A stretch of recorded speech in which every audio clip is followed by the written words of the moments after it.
দাঁত তো ফলাই দেবো বেটা হারামজাদা মূর্খ। যে লোক ইসলামের কথা বলে, পাকিস্তান মিলিটারি যখন বাংলাদেশে ভয়ঙ্কর রকম জেনোসাইড চালিয়েছে, ক্রাইম এগেইনস্ট হিউম্যানিটি করেছে, ইসলাম কোথায় ছিল তখন? ইসলাম সাপোর্ট করে যে আপনি নৈতিকভাবে, আমি ক্রিমিনাল অফেন্স সরিয়ে রাখি তাত্ত্বিকভাবে, যে আপনি নিজের মধ্যে হাত লাগান নাই, ধরে নিলাম তারা লাগিয়েছেন, কিন্তু আমি মনে করি লাগাননি, আপনি তাত্ত্বিকভাবে এই জেনোসাইডকে তো সমর্থন করেছেন, এটা তো আপনি স্বীকার করেন যে আমি পলিটিক্যালি চেয়েছি পাকিস্তান একত্র থাকুক। তো 25 মার্চের পর যে এই জেনোসাইড আর ক্রাইম এগেইনস্ট হিউম্যানিটি হলো, এটা আপনাকে ইসলাম দিয়ে করা গেছে? আপনি যখন এগুলো জাহেদ, আপনার কথাবার্তা শুনে মনে হয় আপনি 2-4 কলম লেখাপড়া করছেন। আপনি আল বালাডুরির একটা ডিসক্রিপশন, উনি খন্দকের যুদ্ধ, বদরের যুদ্ধ এবং ওহুদের যুদ্ধ নিয়ে উনি বেশ কিছু কথাবার্তা বলেছেন।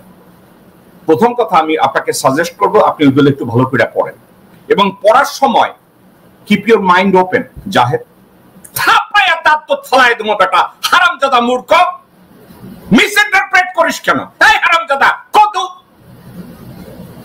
তুই কি লম্বা চুল রাখা নির্মলের তো গুণ বনিস? হারামজাদা গান্ডু। 71-এ আমি একটু পিছনে যাই। পাকিস্তানের মিলিটারিলি যে কিছু সমস্যা আছে, পাকিস্তানের মিলিটারিরা জন্ম লগ্ন থেকে রাজনৈতিক দল এবং নেতাদেরকে যে একটু ইগনোর করে, তাদের ভিতরে একটা সুপিরিয়রিটি তৈরি করে রেখেছে, আমেরিকা তৈরি করে রেখেছে অথবা ইউরোপিয়ানরা তৈরি করে রেখেছে। এটা কে না জানে? ডাক্তার জাহেদ, তুমি জানো না? নাকি তুমি নতুন লেখাপড়া করছো? নাকি তুমি একা পিএইচডি করছো? ডক্টরেট একটা লাগাইয়া পারো তো একটা বেহালা লইয়া টেলিভিশনে বসো বেটা হারামজাদা। পাকিস্তানের সেনাবাহিনী, আজকের না, পাকিস্তানের সেনাবাহিনী তাদের পলিটিক্যাল ইনস্টিটিউশনকে সবসময় ডিসরেসপেক্ট করেছে, তারা রাজনীতিবিদদের কথা শুনে নাই। এখন 69-70-এর নির্বাচনের পরেও জামাত পাকিস্তান হবে, পাকিস্তান থাকবে বা পাকিস্তান ভেঙে যাবে, ওই মুহূর্তে জামাতের যে আসন সংখ্যা, ওখানে যে জামাত গিয়ে বলবে আপনারা এটা কইরেন অথবা এটা কইরেন না এবং তাদের কথাকে মূল্যায়ন করা হবে, এমন কোন অ্যাটমসফিয়ার ওখানে ছিল না, নাম্বার 1। নাম্বার 2, যুদ্ধ চলাকালীন সময় ভারত যেখানে ইনস্টিগেট করেছে ভেরি সাকসেসফুলি, যখন একটা ওয়ার হবে এবং এই ওয়ারের টার্গেট হবে পাকিস্তানকে ভেঙে ফেলা। জুলফিকার আলী ভুট্টো সিআইএ ডিক্লাসিফাইড ডকুমেন্টে সরাসরি বলা আছে ইন্দিরা গান্ধী সাকসেসফুলি জুলফিকার আলী ভুট্টোকে কিনে ফেলেছিল। মুজিবকে কিনতে পারে না, কিন্তু ভুট্টোকে কিনে ফেলেছিল।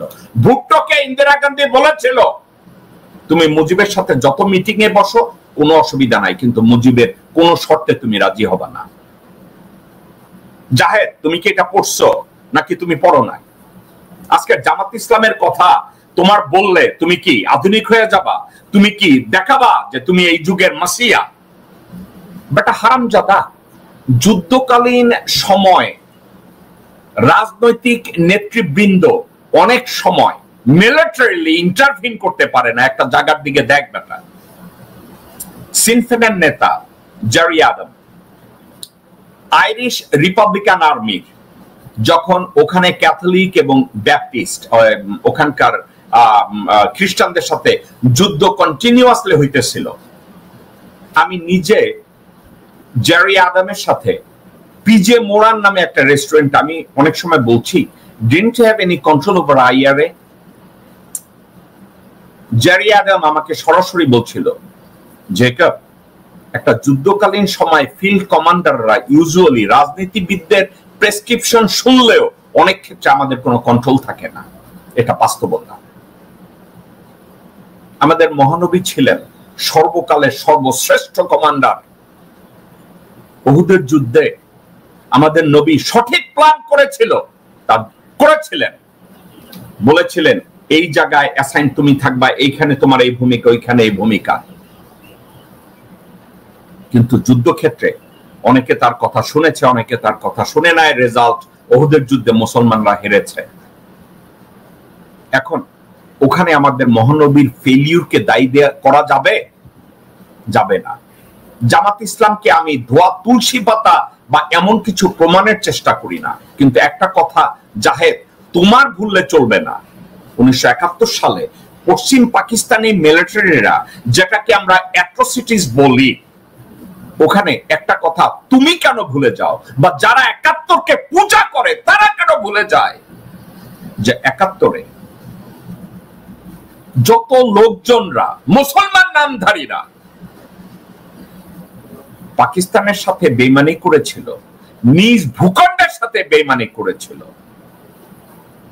এবং তারা জানতো যে এই যুদ্ধে বাংলাদেশের স্বাধীনতা বলতে কোনো কিছু নাই, শুধু পাকিস্তানকে ভাঙা ছিল ইন্ডিয়ার উদ্দেশ্য, যার জন্য গত ৫৪ বছরে ৭.৫ কোটি মানুষ থেকে আজকে ২০ কোটি মানুষ সাফারের পর সাফার করে যাচ্ছে। শুধু ভারতীয় ষড়যন্ত্রে মুসলমানরা নিজেদেরকে এমন ভাবে ভারতের পেটে ঢুকে বেইমানি করেছে, ঠিক ওই মুহূর্তে যে অ্যাট্রোসিটির কথা বলছো তার ৪ ভাগের ৩ ভাগ অ্যাট্রোসিটি ইন্ডিয়ান ফোর্সরা করেছে। আমি বলি না পাকিস্তানিরা আক্রমণ করে নাই, আমি বলি না পাকিস্তানিরা মারে নাই। আপনারা দেখেন নাই দর্শকবৃন্দ, ইমরান খানের উপরে কতটা অত্যাচার পাকিস্তানি মিলিটারি করছে? আপনারা কি দেখেন নাই ইমরান খানকে এখনো হাজতে ঢুকায় রাখছে? এখন এজন্য কি আমরা বলবো জামাত ইসলামী দায়ী? তো জাহেদের মতো এ ধরনের ২-৪ কলম লেখাপড়া জানা একটা লোক যদি অর্ধ সত্য প্রকাশ করে আর বাকিটা পেটের মধ্যে রাখে, ওদেরকে জুতা পেটা করা উচিত।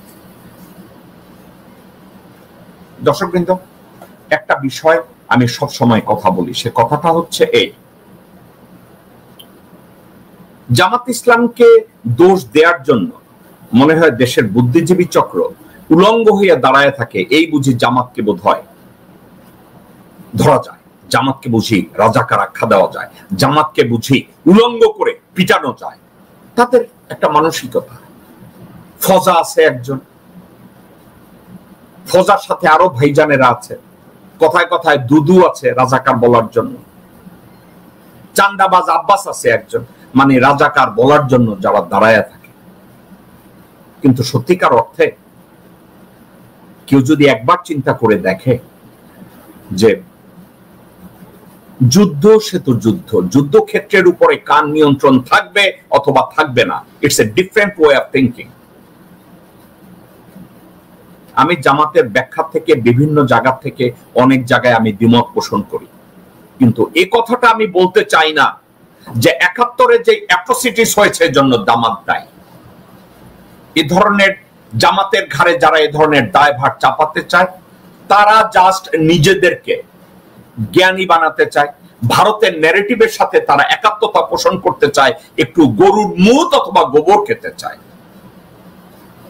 জাহেদের মতো লোকজন এবং জিল্লুরের মতো লোকজনকে কেউ যদি একটু গোবর দিয়ে সাহায্য করেন অথবা গোমূত্র দিয়ে সাহায্য করেন, আমি তাদেরকে ১০,০০০ টাকা পুরস্কার দেব। আপনারা জিল্লুরকে গোমূত্র দিয়ে এবং গোবর দিয়ে তাকে একটু সম্বর্ধনা দেন, আপনারা জাহেদের মতো লোককে একটু গোবর দিয়ে এবং গোমূত্র দিয়ে তাদেরকে একটু আপ্যায়ন করেন। আমি ১০,০০০ না, আপনাদেরকে আমরা ২০,০০০ টাকা দেব।